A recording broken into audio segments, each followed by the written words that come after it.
I kept getting asked this weekend was who are you fighting, when are you fighting earlier, when are you fighting earlier. I have no idea. Hopefully it is going to be me versus the Chirizo next, and I think that's what all the Americans want, because every American I bump into keeps saying when are you going to smash that sausage's head in.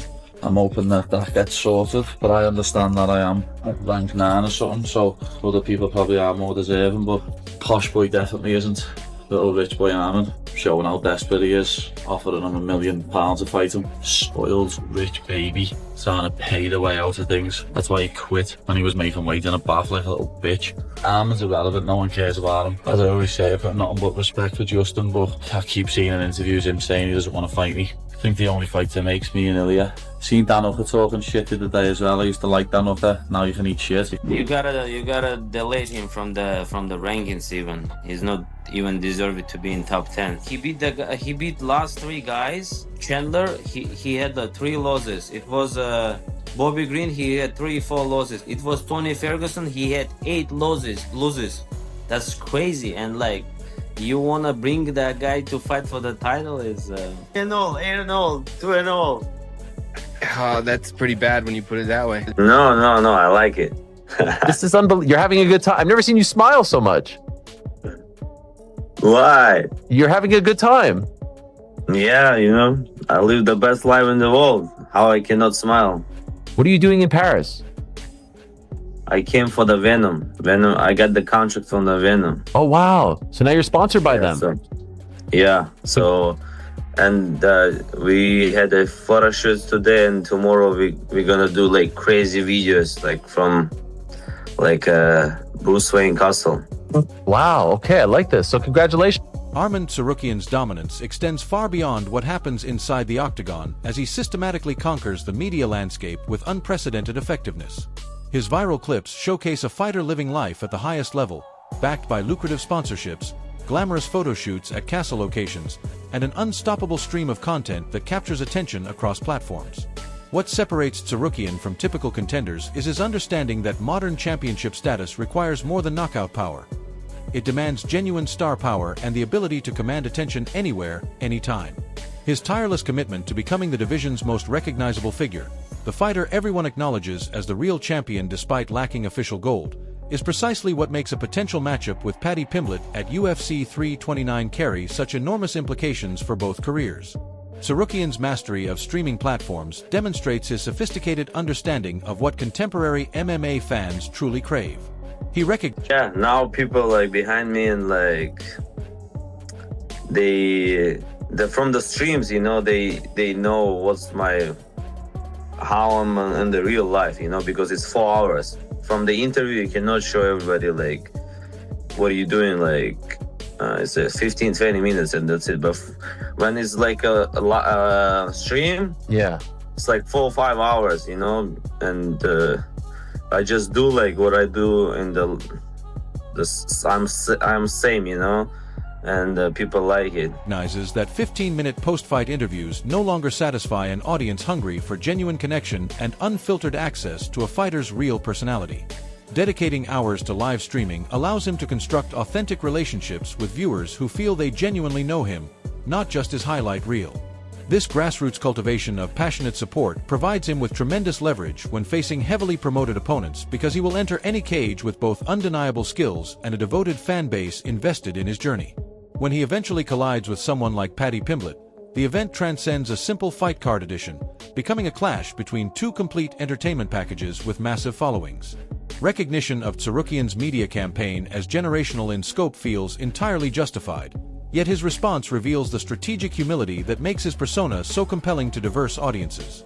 Rather than claiming sole credit for his explosion into mainstream consciousness, he acknowledges the collaboration. I wonder if there was a moment where you had like a light go off in your head and you said, you know what, I'm going to take matters into my own hands. I'm going to show people who I am.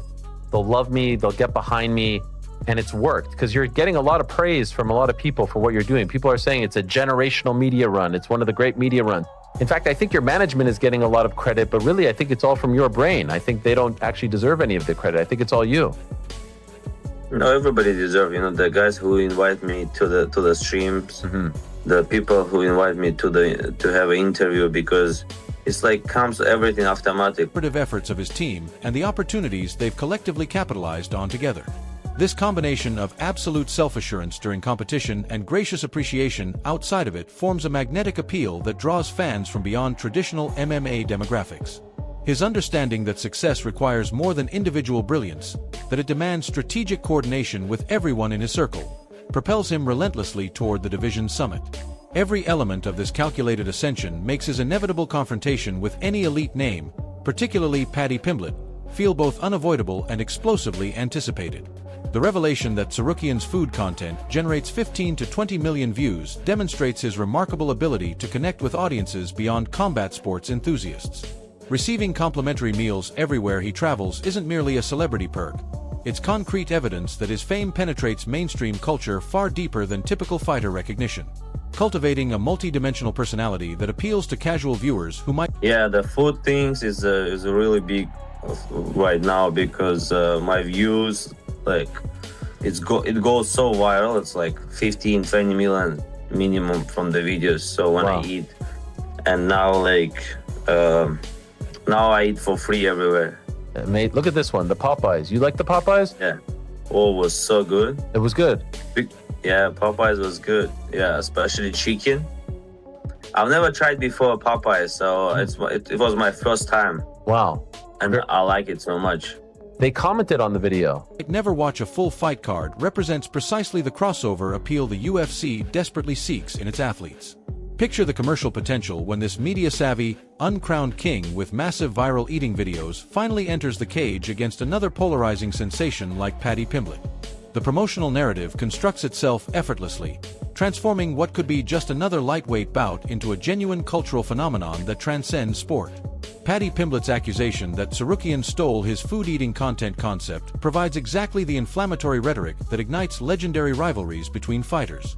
Tsarukyan's dismissive counter, that he pioneered this content years earlier and executes it far more successfully than Paddy, perfectly captures the competitive superiority complex driving their animosity. This exchange transcends typical promotional banter, functioning as a direct declaration of dominance across every measurable dimension. I have no idea why he's saying that, because I started first, I think. Because I started like 4-5 years ago when he wasn't even in UFC, I guess. Yeah. You saw that, right? So- He said that you're copying his style. Yeah. Then even Nina Drama asked me. I haven't seen that video, but you know, I'm doing better than him, so maybe he's jealous. Tucker Carlson. Is that who you're talking about? Tucker Carlson? With Yeah, the, Carlson. Yeah, the bow tie. You like that guy? You want to be interviewed by him?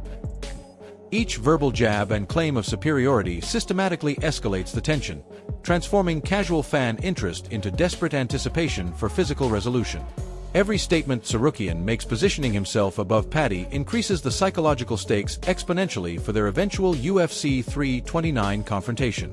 This segment delivers absolute promotional gold for anyone following the escalating Tsarukyan versus Paddy narrative with investment and attention. Hearing Tsarukyan state without hesitation that he thoroughly enjoyed watching Paddy absorb punishment, then categorically dismissing him as unworthy of elite competition, reveals animosity far deeper than professional rivalry. This isn't manufactured trash talk designed for press conferences. It represents genuine contempt that transcends business considerations entirely. Tsarukyan perceives Paddy as a fraudulent fighter receiving... I saw a video of you two watching the Paddy Pimblett fight, and they said that you were hate watching it. Like you were like really cheering against him. Can I ask, what were you feeling when you were watching him get beat up like that? I was enjoying every moment when the Gagey clipped him. You hate him that much? Yeah, he's a bitch. He doesn't deserve to be there, you know. That's why I was happy, because now UFC can see like why they put the trash can there, like, and like he never deserved to be there. Receiving opportunities he hasn't legitimately earned through skill or accomplishment.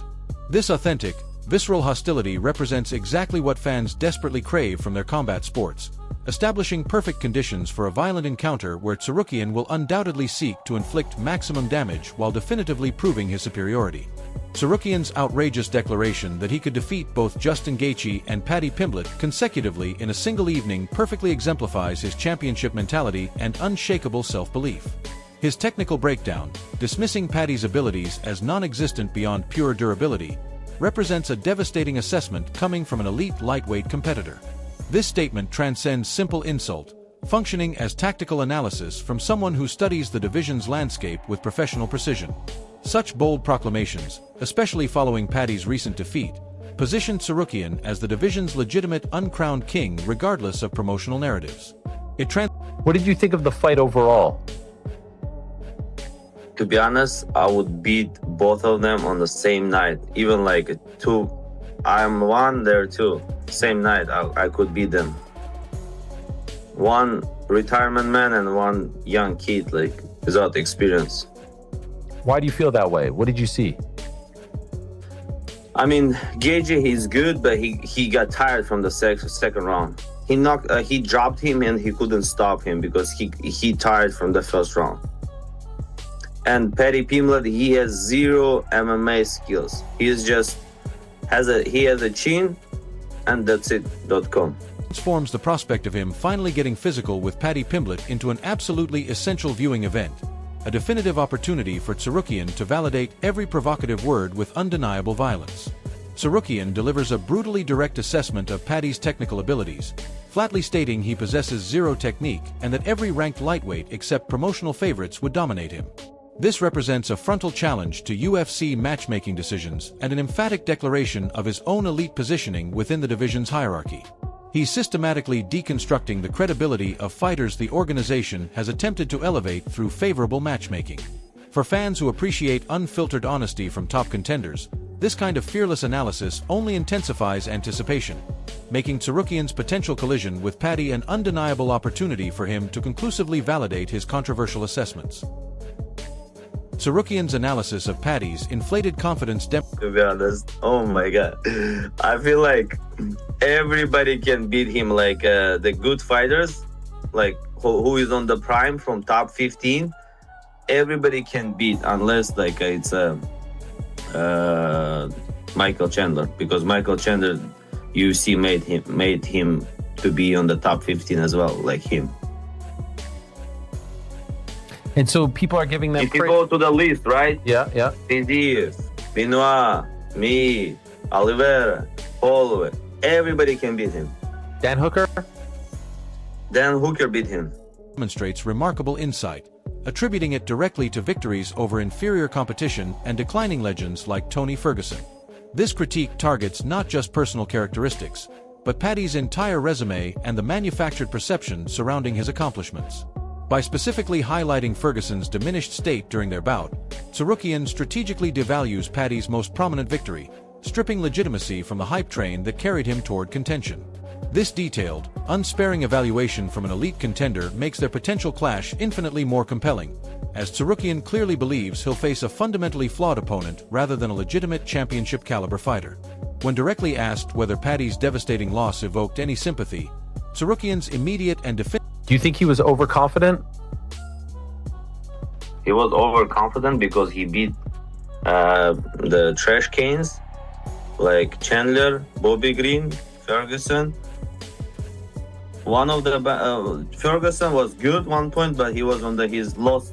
He was on not his prime. That's why he could beat him. But if Ferguson was 5-6 years ago, he could beat him. Definitive negative response carries genuinely chilling implications about their relationship. There's zero pretense of sportsmanship or manufactured respect, only pure competitive contempt expressed without hesitation or qualification. He didn't even bother listening to Paddy's post-fight comments, demonstrating how thoroughly he dismisses him as a serious competitor. This exchange vividly illustrates the profound bad blood existing between them beyond any promotional narrative. Tsarukyan isn't simply pursuing another victory on his record. He's specifically targeting the complete dismantling of Paddy's aspirations, determined to prove decisively that Paddy doesn't belong among elite competition. This personal vendetta provides essential ingredients for a truly memorable UFC showdown. This represents Tsarukyan at his most ruthlessly honest, declaring unequivocally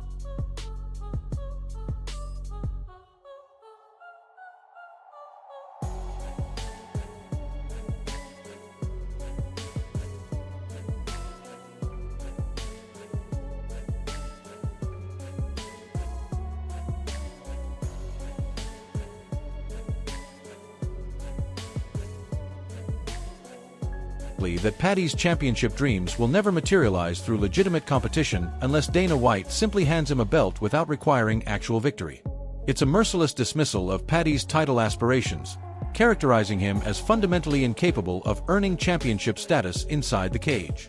Tsarukyan reinforces his assessment by referencing Gaethje, a 38-year-old veteran with extensive mileage who recently suffered a knockout defeat, yet Paddy still couldn't secure victory against him.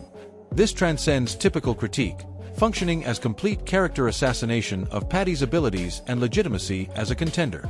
It conclusively solidifies Tsarukyan's self-perception as the rightful uncrowned champion prepared to expose any fraudulent contender the promotion attempts to elevate. Tsarukyan outlines his immediate competitive future with remarkable confidence and calculated flexibility, even contemplating dropping to featherweight for a title opportunity if lightweight gold remains inaccessible.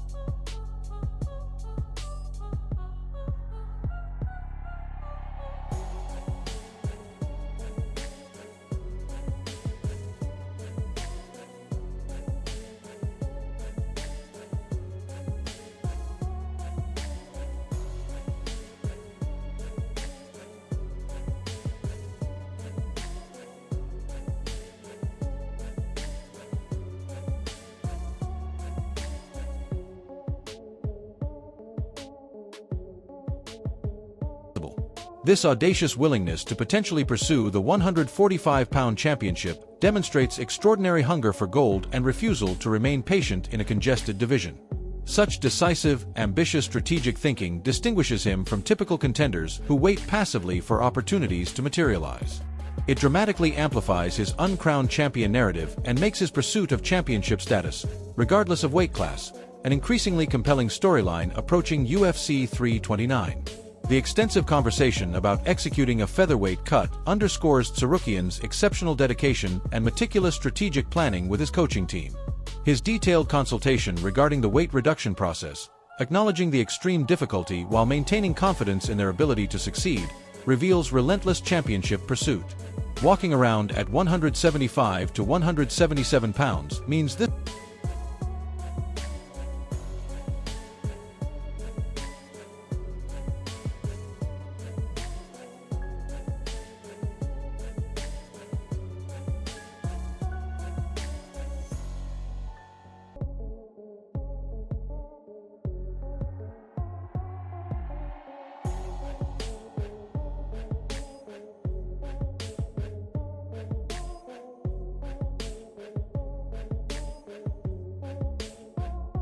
would represent a monumental undertaking requiring discipline and sacrifice that many fighters simply wouldn't attempt.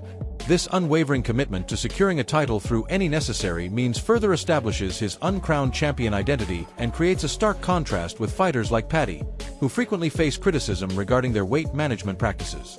This moment perfectly captures Tsarukyan's raw frustration with his competitive situation as he explicitly states his desperate need for championship status. He expresses genuine anguish watching fighters he considers undeserving receive title opportunities while he, the rightful #1 contender, remains sidelined as a spectator. This authentic sense of injustice fundamentally fuels his uncrowned champion persona throughout his media campaign. His journey isn't simply about accumulating victory.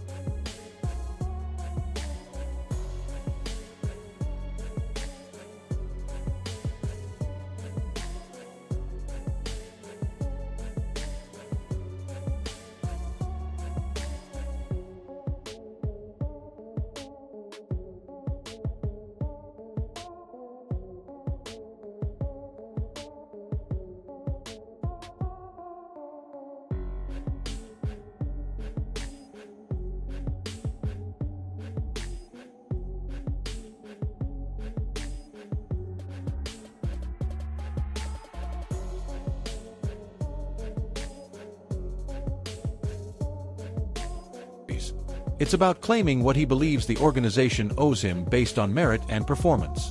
This burning desire, combined with perceived organizational slight, makes his story captivating and transforms a potential collision with Paddy, someone he views as completely undeserving, into the ultimate satisfying resolution for both Tsarukyan and his expanding fan base. From this media campaign's very inception, Tsarukyan is explicitly introduced as the lightweight division's uncrowned champion, certainly its uncrowned interim champion at minimum. This isn't casual commentary, but a foundational declaration that frames his entire promotional narrative throughout subsequent appearances. His playful discussion about whether this particular interview launched his media journey subtly reinforces his rapidly expanding fame and cultural presence.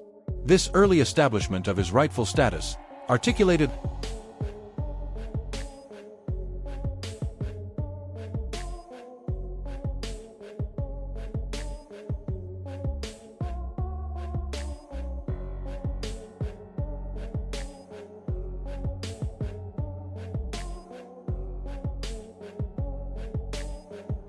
long before any potential Paddy confrontation materializes, underscores the consistent external validation of his positioning atop the division. It definitively explains why he feels so passionately about Paddy's unearned opportunities, perceiving him as an unworthy obstacle blocking his predetermined championship destiny. Tsarukyan's website and his Armenian Batman nickname represent far more than clever marketing. They're fundamental elements of his expanding brand identity beyond pure fighting ability. These components make him distinctly memorable and relatably human, cementing a unique personality that resonates outside competitive contexts.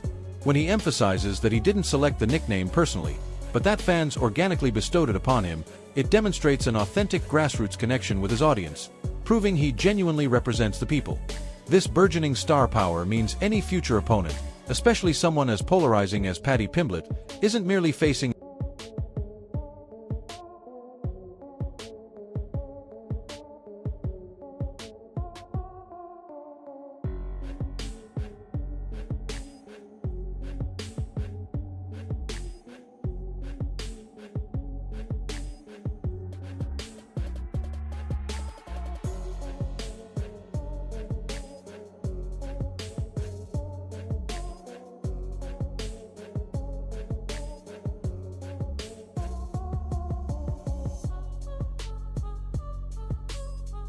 Tsarukyan's analysis of Paddy's inflated confidence demonstrates remarkable insight, attributing it directly to victories over inferior competition and declining legends like Tony Ferguson.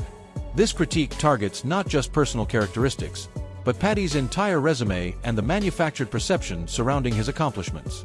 By specifically highlighting Ferguson's diminished state during their bout, Tsarukyan strategically devalues Paddy's most prominent victory, stripping legitimacy from the hype train that carried him toward contention. This detailed, unsparing evaluation from an elite contender makes their potential clash infinitely more compelling, as Tsarukyan clearly believes he'll face a fundamentally flawed opponent rather than a legitimate championship-caliber fighter. When directly asked whether Paddy's devastating loss evoked any sympathy, Tsarukyan's immediate and definitive negative response carries genuinely chilling implications about their relationship. There's zero pretense of sports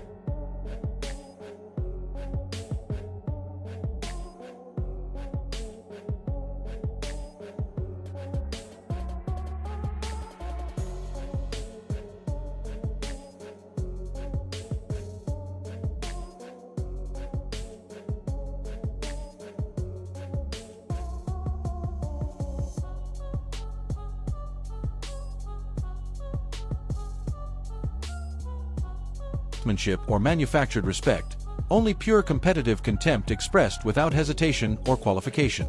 He didn't even bother listening to Paddy's post-fight comments, demonstrating how thoroughly he dismisses him as a serious competitor.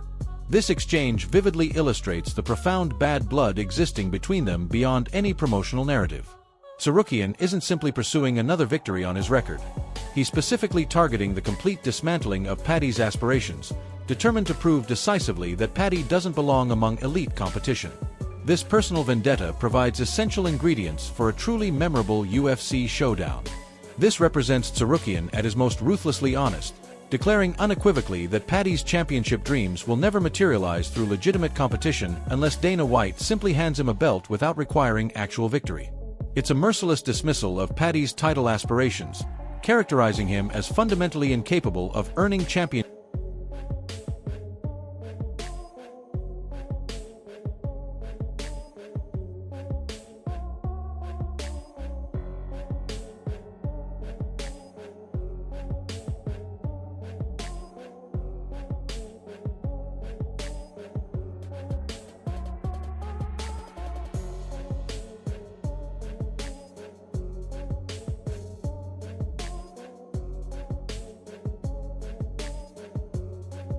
championship status inside the cage.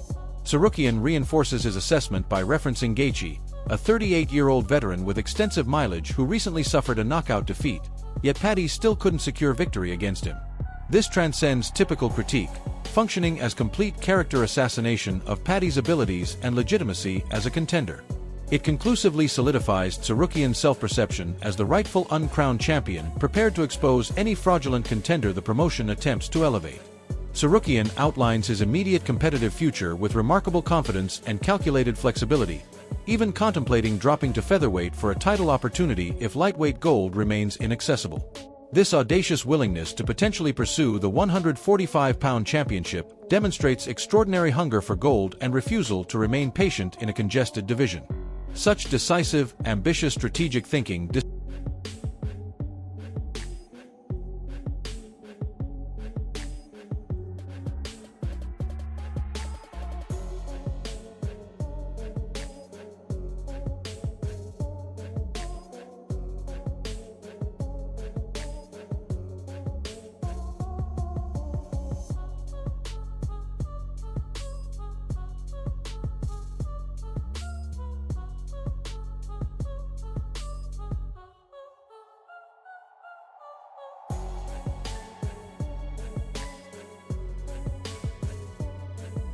perceiving him as an unworthy obstacle blocking his predetermined championship destiny.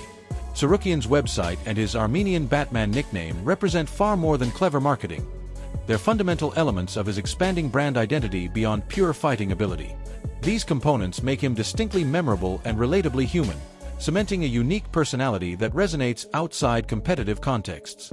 When he emphasizes that he didn't select the nickname personally, but that fans organically bestowed it upon him, it demonstrates an authentic grassroots connection with his audience, proving he genuinely represents the people. This burgeoning star power means any future opponent, especially someone as polarizing as Paddy Pimblett, isn't merely facing a skilled lightweight competitor, but a complete cultural phenomenon. It elevates their potential confrontation into a battle of contrasting personalities and fan bases as much as a technical mixed martial arts competition.